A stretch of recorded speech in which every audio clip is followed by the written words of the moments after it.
Why am I talking about Madeleine McCann again?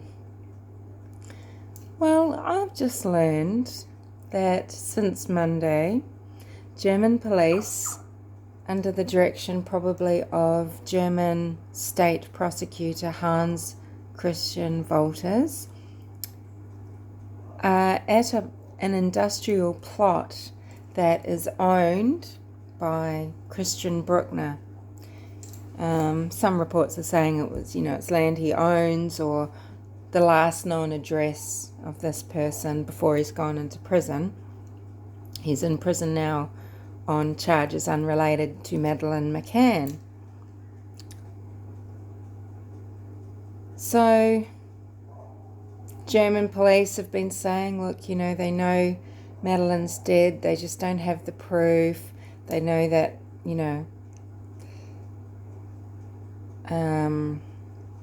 Hans Breuckner had something to do with it, although they can't prove it, and he hasn't confessed to them. This is hearsay. This is something that is hearsay. He's apparently overheard in a bar discussing the case with someone.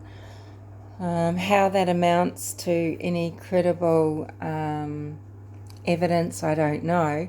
Christian Breuckner was originally a person of interest because he was in Praia de Luis around that time, and he was dismissed as a person of interest in 2008. So it's just a farce that just keeps continuing on, with the McCanns being enabled in this whole thing by various governments and police departments.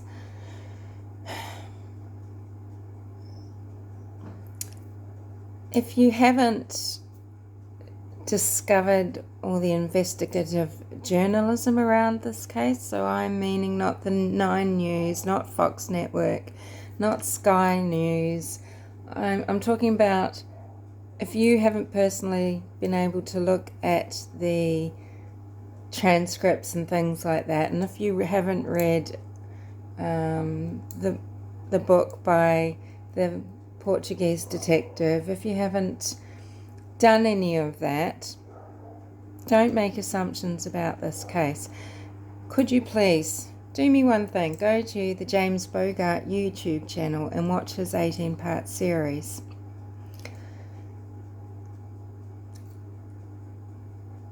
Do you believe that Kate McCann was the one that found that Madeleine McCann was missing from the resort room in Praia de Luis?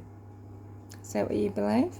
Do you believe that it's corroborated as evidence that there were windows open in that room?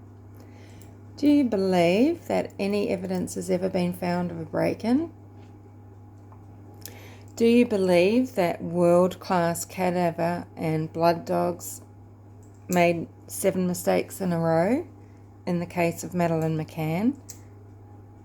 Do you believe that Jerry's time and movements was always accountable on the night of the 3rd of May 2007? Do you believe that that Tapas bar at the actual resort was always the bar that the Tapas Nine were at?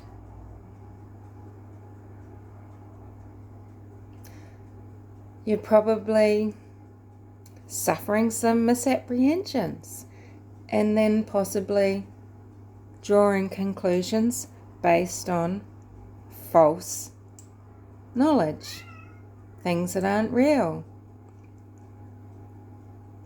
And that's a real disservice to Madeleine, because Madeleine is continually disrespected in her death. This little girl has had no rest. She has had no respectful memory. And Jerry and Kate and McCann have not been charged with criminal negligence as a minimum. Now, allegedly, according to the thorough, deep investigative work done by James Bogart and presented in his series on his YouTube channel, Matthew Oldfield went into the McCann's apartment at Praia de Luis on the 3rd of May at about 9 p.m. and went back to the Tapas and would have reported that he couldn't see Madeleine, because what he says in his statement, he didn't even know where she was sleeping. He couldn't tell, he didn't see her. It wasn't Kate that came back and then gave the alarm at this time. And amongst this and other assertions, James will allege that Jerry McCann put Madeleine's body inside a tennis bag. He walked a back way down to the coast. Part of the way down, he took Madeleine's body out of the tennis bag, hid the bag, held Madeleine. This is when he got seen. This is the Smith sighting, carrying Madeleine. He's hidden her body, he's come back, he's got in the bag, and he's gone back to the room. And during this time, Kate has put up the alarm and people have started looking. Jerry is not quoted. No one is saying what he was doing. Look up all the timelines. The timelines, everything. It's all fascinating how it all is put together by James and by other people like Sonia Poulton or Richard D. Hall. Richard D. Hall was the man that, in a wonderful stroke of genius, brought in Peter Hyatt to do a statement analysis. So if you don't believe world-class cadaver dogs, if you don't believe, what is right in front of people's noses, watch this series. It is a travesty that they are continuing to put time and resources into this whole farce in Germany. God knows what it's about. Hans Christian Wolters, I don't know what's going on there, but they're not going to find Madeleine. If they find anything, it's a plant. Nothing to do with Christian Breuckner has pointed to connecting him with Madeleine McCann, and he had a whole lot of images, etc., of children. None of them, 8 of these 8,000 were of Madeleine. None of them were of Inga, another girl that they've tried to pin the disappearance of onto Christian Breuckner. I'm not saying that he's not a piece of shit, because he is. He's currently in jail for piece of shit charges. But this is just all bullshit. This is McCann bullshit. They are getting away with way too much for too long. And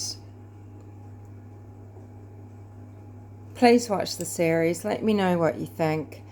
Every time I watch footage of Kate McCann telling her little stories, that Scouse accent, sorry, but she's, it's what bullshit. She just makes me want to vomit. Jerry he's like John Ramsey in this regard. He is able to plot, and he's a maneuverer, a manipulator, possibly a psychopath, and allegedly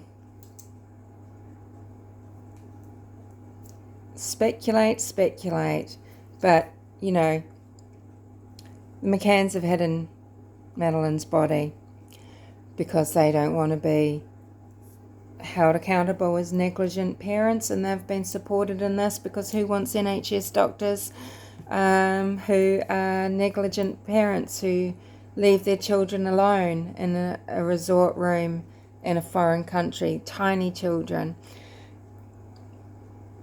who drug their children. Did you know Madeleine commonly got out of bed at home? She was known for it. Her parents would give her a star for every night that she didn't get out of bed and annoy mummy and daddy. And I think what James says is true on the 3rd of May 2007, but I don't necessarily think it stands to reason that Madeleine even died on that night. She might have been dead already, because there's not any evidence that she was alive before that, except for one photo on maybe May the 1st. And the McCanns were seen by Robert Morant. The Tapas Nine were at another bar called Chaplin's. They didn't always go to this tapas bar 50 metres away. They were down at Chaplin's bar one night, 2 nights earlier, for hours. And this is where Robert Morant first comes into it. Well, what happened to him? Didn't he end up with quite a few £100,000? Yeah. There's been a lot of manoeuvring, a lot of lies. There's a lot of false things that the public believe. You think it's evidence, you think it's what happened, and it's actually not. And all the statements, everything, it proves it, but it's just not what's put out in the public realm by the McCanns or by MSM. And now this whole German aspect, it is bizarre. It's truly sick and bizarre. I'm sorry, I'm not really talking very clearly or making sense. I'm not feeling very well. This has nothing to do with my back to basics. This is a renal thing that I have, and I'm going to go and make a video now about one of my meals, because I've been vlogging that. I'm sorry I'm getting all my subjects muddled up here. But that was my oven dinging. I have just made some pork with crackling. But yeah, so James Bogart, please look it up and let me know what you think about the Madeleine McCann disappearance.